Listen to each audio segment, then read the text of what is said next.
Thank you so much, everyone, for staying with us on the program. It's a serious matter tonight, and that has to do with what you're using to power your television. If you're not watching on your television as we speak, maybe you're watching on your mobile devices, your iPad or your computer or your mobile telephone, and the hopes of you being able to charge those devices when you get back home or at some point when you're done using it. It has to do with electricity. Do you have electricity in your house or your office right now? That is a matter on our hands tonight, and we get to it, everyone. Last year, President Buhari asked a big question: where is the power? He was referring to several billions of dollars spent to fix the power sector or the electricity challenge in the country. And years down the line, after about 16 billion or 13 billion, wherever the debate lies, how much have been spent and how much of the power can we see in the nation? The fact is, the nation is largely still in darkness. One of the major issues, President Buhari, we need to tackle is the power issue. Economists say that when the power problems are resolved, we're about halfway into solving some of our major economic challenges in the country. So why don't we have electricity in the country? After the privatization, one would think that the problem is solved, but it appears it's just started. Let's get talking about this, everyone. Let me introduce you to my panel on the program that will break it all down for you. What President Muhammadu Buhari should do, what are the problems, and what are the solutions? That is what we shall be discussing tonight on the program, everyone. Grab a seat and let's get talking. I have from our Abuja studio, Mr. George Atomi, a lawyer who is an expert also in energy and power in Nigeria. Mr. Olabode Shonwumi is also an energy expert, and Dr. Sam Amadi, a former chairman of NERC, who is, of course, NERC is the regulator in the power sector. Thank you so much, gentlemen, for coming on.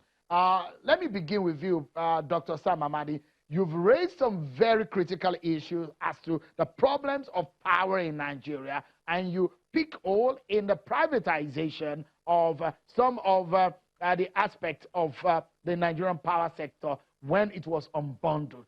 What would you say was a problem of the privatization? Is that a major problem now that we are faced with? Thank you very much. I think two quick points before I go to the question. First is that I think that the provision itself, the exercise itself, was very transparent in the sense that those who deserve to win the bid among those who contested won. So no question around rigging of procedure.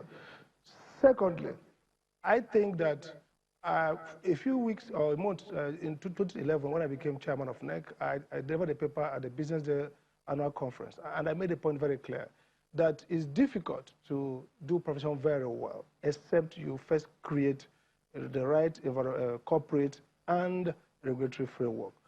Third point is that I've argued that perhaps we should have phased privatization. The hurry to privatize kept our eyes away from two important procedures that the law provided for. One is corporatization and commercialization. To commercialize the sector meant that we will allow the sector run on profit basis, allow the sector to run on right pricing. The corporate means you create the right corporate governance. So between 2006 and 2005, when we unbundled to 2013, we didn't make much progress on that. So what that therefore meant was that we sold the assets in an environment that we didn't do anything to reduce the inefficiency.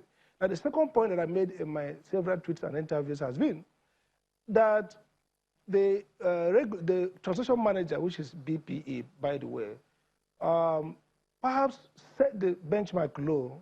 And what that means basically is that we sold all the assets, so the people who had the assets don't necessarily have sufficient financial or even capacity to borrow enough funding and managerial competence to manage a thoroughly, if you like, degraded sector. So what would have been the alternative? The counterfactual, in my view, was that at a point, like I said, we did our assessment, and many of the consortium or consortia, we are not that very strong financially. But of course, BPE had reduced the TOR. So the result is that we are asking somebody of 20 years or a child of 11 years to carry a 800 pounds gorilla. So the point I'm making is that, look, we had so much faith in privatization, but if you look at what has happened in the UK, Wales, and in the United Kingdom, Wales, and elsewhere in Chile, and of course in Argentina today, what we have seen is that the theory about the market, the electricity market, has never worked in that way. I believe that perhaps we should have structured it, phased it, number one.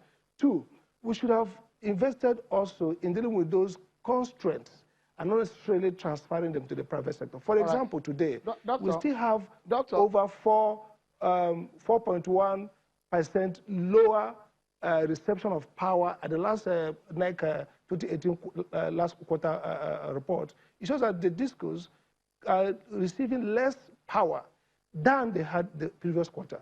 Why? We have gas constraints, we have transmission failures, we have disco network fragility.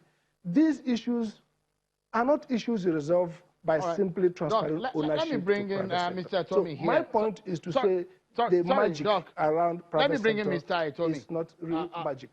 Mr. Atomi, some of the problems will be put at the doorstep of the discos now, because a lot of people had asked for privatization. A lot of people had problems with the manner in which it was privatized. Dr. Amadi said it was transparent. But the major problem, an average Nigerian doesn't want to understand how the power is going to be generated or transmitted. He just wants power in his home or in his office to work or to live. Now, the big question is that, is this a failure of the discos? And is it that they don't have the capacity to get Nigerians light?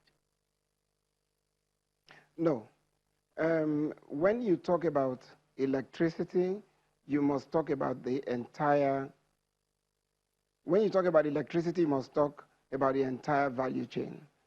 You cannot isolate one member of the value chain and heap all the blame on them. They work in tandem, as it were. If there are gas constraints, there'll be nothing to generate. If you can't generate, there'll be nothing to transmit. If you don't transmit, there'll be nothing to distribute. It makes absolutely no sense for any disco to hoard power, because the only way you make revenue is to give out the power. The truth of the Nigerian electricity situation is that we were dealing with an industry that had been neglected for several decades. So from the get-go, most of the equipment we had to deal with were very, very antiquated. So across the value chain, you are dealing with issues to do with failure of many of these equipments. Now, Dr. Amadi says there was no financial capacity. That's not correct. I mean, you can leverage.